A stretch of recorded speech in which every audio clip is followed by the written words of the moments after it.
दोस्तों नमस्कार, जोहार। चलिए जानते हैं झारखंड सूबा की ताज़ा खबरों को, लेकिन उससे पहले अगर आपने अभी तक इस चैनल को सब्सक्राइब नहीं किया तो सब्सक्राइब कर लें, जिससे कि आपको झारखंड सूबा की ताज़ा खबर रोजाना मिलती रहे। तो सबसे पहली खबर, जेएसएससी जेपीएससी की परीक्षा तिथियां टकराई, अभ्यर्थी परेशान। झारखंड कर्मचारी चयन आयोग की ओर से सहायक आचार्य प्रतियोगिता परीक्षा 2023 इंटर लेवल 1 to 5 क्लास 12 जून से 22 जून तक और स्नातक स्तर 6 to 8 क्लास 23 जून से होगी। वहीं जेपीएससी सिविल सेवा मुख्य परीक्षा 22 से 24 जून तक होने वाली है। ऐसे में दोनों परीक्षाएं 22, 23 और 24 जून को आयोजित हो रही है। ऐसे में कई अभ्यर्थियों की परीक्षा एक ही दिन पड़ रही है। इससे उनके लिए असमंजस की स्थिति उत्पन्न हो गई है। उनका कहना है कि एक छात्र एक दिन में 2 परीक्षा में कैसे शामिल होगा। अगली खबर, टाटानगर से जाने वाली 16 ट्रेनें फिर से रद्द, कई ट्रेनें डाइवर्ट की गई। विकास कार्य के चलते ट्रेनों को रद्द करने का सिलसिला जारी है और इसी कड़ी में टाटा बिलासपुर टाटा 24 जून से 29 जून तक रद्द है और इसी तरह टाटा इतवारी टाटा ट्रेन 25 से 30 जून तक रद्द रहेगी। और बता दें कि इसी तरह संतरागाछी से जबलपुर और जबलपुर से संतरागाछी ट्रेनें 26 और 27 जून को रद्द रहेगी। सिकंदराबाद से दरभंगा ट्रेन 25 से 29 जून तक रद्द कर दी गई है, जबकि दरभंगा से सिकंदराबाद जाने वाली ट्रेन को 28 जून से 2 जुलाई तक रद्द किया गया है। अगली खबर, बोकारो में पत्थरबाजी मामले में 2 आरोपी गिरफ्तार, भेजा गया जेल। बोकारो स्टील सिटी पुलिस ने सेक्टर 1 विकास नगर एवं मुस्लिम मोहल्ला के 2 गुटों के बीच झड़प एवं पत्थरबाजी के मामले में 2 आरोपी को गिरफ्तार करके न्यायिक हिरासत में जेल भेज दिया है। आरोपियों में दीपक कुमार गौड़ एवं श्रवण कुमार शामिल है। दोनों आरोपी विकास नगर सेक्टर 1 के रहने वाले हैं। झड़प के मामले में बीएस सिटी थाने में 2 प्राथमिकी दर्ज की गई, जिसमें से एक प्राथमिकी भू अर्जन अधिकारी द्वारका बैठा की शिकायत पर की गई और इसमें 50 नामजद एवं 250 अज्ञात उपद्रवियों को आरोपी बनाया गया। वहीं घटना में जख्मी मुस्लिम मोहल्ला के गुलजार शाह की शिकायत पर दूसरी प्राथमिकी दर्ज की गई है। अगली खबर, कोल्हान प्रमंडल में 5 साल में नहीं बना एक भी पावर सब स्टेशन। झारखंड बिजली वितरण निगम का फंड कम होने के कारण पूरे कोल्हान में 5 साल में एक भी पावर सब स्टेशन का निर्माण नहीं हो पाया। कोल्हान में अब तक 6 पावर सब स्टेशनों का प्रस्ताव मुख्यालय को भेजा गया है, लेकिन हर बार बजट कम होने के चलते प्रस्तावित पावर सब स्टेशन को मंजूरी नहीं मिल पाई। कोल्हान में बिजली की खपत में बेतहाशा वृद्धि हो रही है। ऐसे में पावर सब स्टेशन का निर्माण नहीं होने से फुल लोड बिजली होने के बाद भी उपभोक्ताओं को पर्याप्त बिजली नहीं मिल पाती। फिलहाल लगभग 8 लाख बिजली उपभोक्ताओं के लिए 400 मेगावाट से लेकर 600 मेगावाट तक बिजली की आवश्यकता पड़ती है। अगली खबर की बात करें तो रांची से मोबाइल उड़ाकर बांग्लादेश भेजने वाले 3 पहाड़ गिरोह के 7 सदस्य गिरफ्तार। रांची के रातू थाना की पुलिस ने एतवार बाजार से मोबाइल चोरी करने के आरोप में एक नाबालिग को पकड़ने के बाद पूरे गिरोह का खुलासा करते हुए 7 लोगों को गिरफ्तार किया है और 5 आरोपितों को पुलिस ने जेल भेजा। 2 आरोपितों को बाल सुधार गृह भेजा गया है। जेल जाने वाले आरोपितों का नाम लड्डू नोनिया, मिथुन नोनिया, जितेंद्र नोनिया, पुष्पा नोनिया और अर्जुन नोनिया है और पुलिस ने सभी आरोपितों के पास से चोरी किया हुआ 79 मोबाइल जब्त किया है। अगली खबर, जिस केस में हेमंत सोरेन की हुई गिरफ्तारी उसमें आया बड़ा अपडेट। झारखंड के पूर्व मुख्यमंत्री हेमंत सोरेन की गिरफ्तारी जिस केस में हुई उसमें एक बड़ा अपडेट सामने आया। ईडी के विशेष न्यायाधीश राजीव रंजन की कोर्ट ने बरियातू मौजा के सेना के कब्जे वाली 4.5 एकड़ जमीन की अवैध तरीके से खरीद बिक्री की आरोपित आईएएस छवि रंजन सहित 9 आरोपितों की न्यायिक हिरासत की अवधि 2 सप्ताह के लिए बढ़ा दी है। इससे पूर्व जेल में बंद आरोपितों को वीडियो कॉन्फ्रेंसिंग के माध्यम से पेश किया गया। कोर्ट ने अगली पेशी के लिए 1 जुलाई की तिथि निर्धारित की है और मामले में छवि रंजन 4 मई 2023 से जेल में है। अगली खबर, रांची में डैम जलाशयों के प्रदूषण पर हाई कोर्ट में लगातार तीसरे दिन की गई सुनवाई, अफसरों को लगी फटकार। रांची में डैम जलाशयों और जल स्रोतों के प्रदूषण और अतिक्रमण से जुड़े मुद्दे को लेकर दायर जनहित याचिका पर लगातार तीसरे दिन सुनवाई करते हुए झारखंड हाईकोर्ट ने पेयजल और नगर विकास के अफसरों को कड़ी फटकार लगाई और कोर्ट में सशरीर हाजिर हुए पेयजल विभाग के सचिव और नगर आयुक्त से पूछा गया कि गंदे पानी की आपूर्ति की शिकायतों पर कोई हरकत क्यों नहीं होती है। सुनवाई के दौरान कोर्ट ने रांची के बड़ा तालाब और तीनों डैम की सफाई के लिए लॉन्ग टर्म प्लान के बारे में जानकारी मांगी, तो अफसरों ने बताया कि इसके लिए कई एजेंसियों से विचार विमर्श किया जा रहा। अगली खबर, विधानसभा चुनाव में खेला करने की तैयारी में कांग्रेस झारखंड सहित इन राज्य के लिए बना रही मास्टर प्लान। झारखंड की समीक्षा 24 जून को शाम 5 बजे से होगी। वहीं महाराष्ट्र की समीक्षा 25 को शाम 5 बजे निर्धारित की गई है।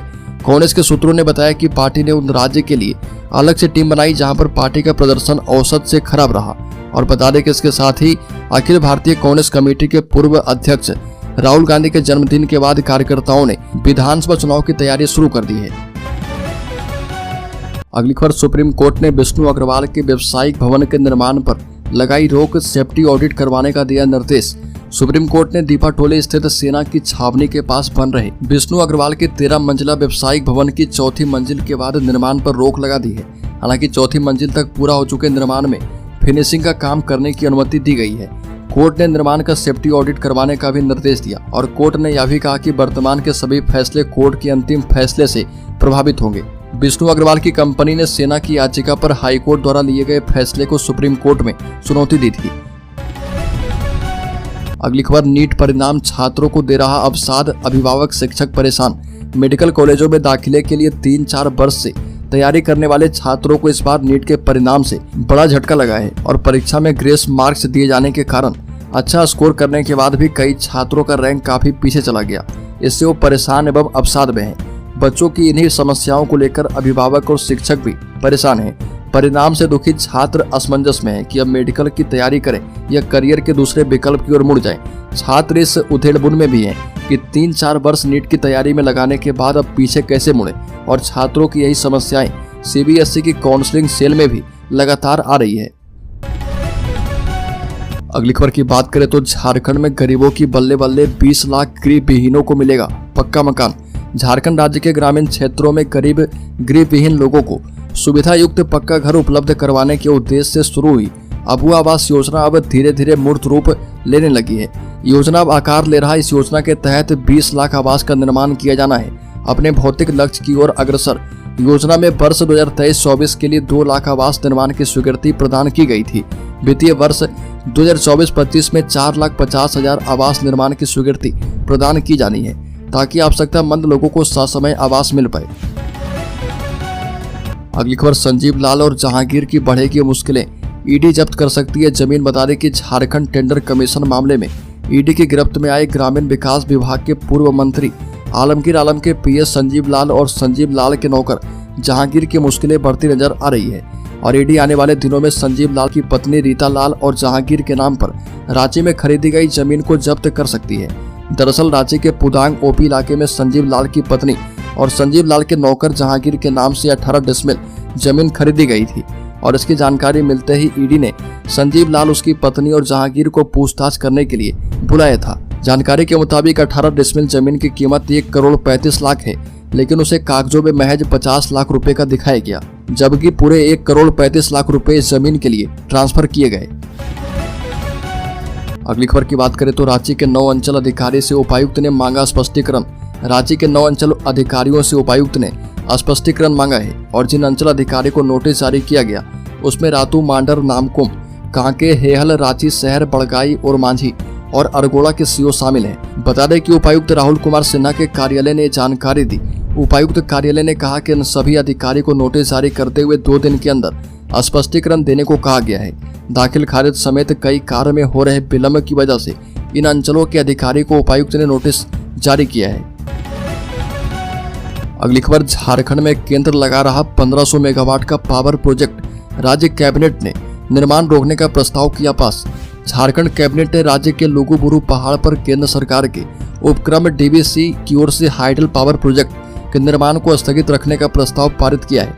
यह प्रस्ताव राज्य सरकार केंद्र को भेजेगी और निर्माण कार्य को स्थगित करने का आग्रह करेगी। लुगु पहाड़ राज्य के बोकारो जिले में स्थित है और इसे संथाल आदिवासी समुदाय के लोग अपना सबसे बड़ा तीर्थ स्थल मानते हैं। इस स्थल पर हाइडल पावर प्रोजेक्ट का निर्माण नहीं होना चाहिए क्योंकि इससे इस स्थल की पवित्रता और आदिवासी समाज की धार्मिक आस्था आहत होगी। केंद्र सरकार के ऊर्जा मंत्रालय के अधीन कार्यरत पीएसयू डीवीसी ने लुगु पहाड़ पर 1500 मेगावाट की क्षमता वाला हाइडल पावर प्लांट स्थापित करने की परियोजना पर काम शुरू किया है। यह परियोजना पंप स्टोरेज पर आधारित है। अगली खबर, मुख्यमंत्री से मिले राज्य पिछड़ा वर्ग आयोग के अध्यक्ष और विधायक प्रदीप यादव।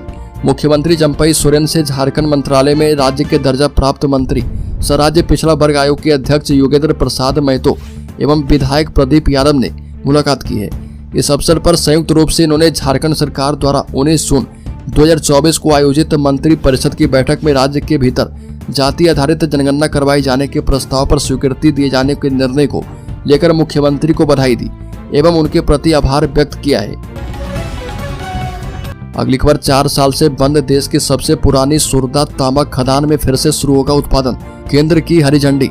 देश में हिंदुस्तान कॉपर लिमिटेड की सबसे पुरानी तांबा खदानों में से एक झारखंड के मुसाबनी स्थित सुरदा माइंस की चमक एक बार फिर से लौटने वाली है।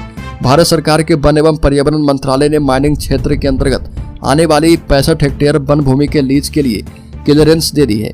माइंस की लीज खत्म होने की वजह से यह 1 अप्रैल 2020 से पूरी तरह से बंद हो गई थी और ये काम करने वाले प्रत्यक्ष अप्रत्यक्ष तौर पर करीब 2000 कर्मी बेरोजगार हो गए थे।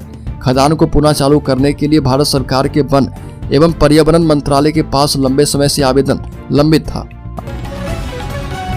अगली खबर, झारखंड के शेयर होल्डर्स इन्वेस्टर्स के लिए बड़ी खबर सामने आई है। शेयर मार्केट में ऊंचाई के रिकॉर्ड एक के बाद एक टूट रहे और बता दें कि ओवरऑल ट्रेड जो है पॉजिटिव अभी माना जा रहा। मार्केट की इस तेजी में स्टॉक स्पेसिफिक एक्शन जारी है। ऐसे कई स्टॉक है जिनमें ऊपर जाने की संभावना अब भी बाकी है। ब्रोकरेज हाउस के मुताबिक टाटा ग्रुप के स्टॉक ट्रेंट लिमिटेड को खरीदने की सलाह दी गई है। ब्रोकरेज हाउस ने इसमें 5800 रुपए का टारगेट बताया और ट्रेंट के शेयर 5344 रुपए के लेवल पर बंद हुए हैं। ट्रेंट लिमिटेड साल 1952 में निगमित एक लार्ज कैप कंपनी है।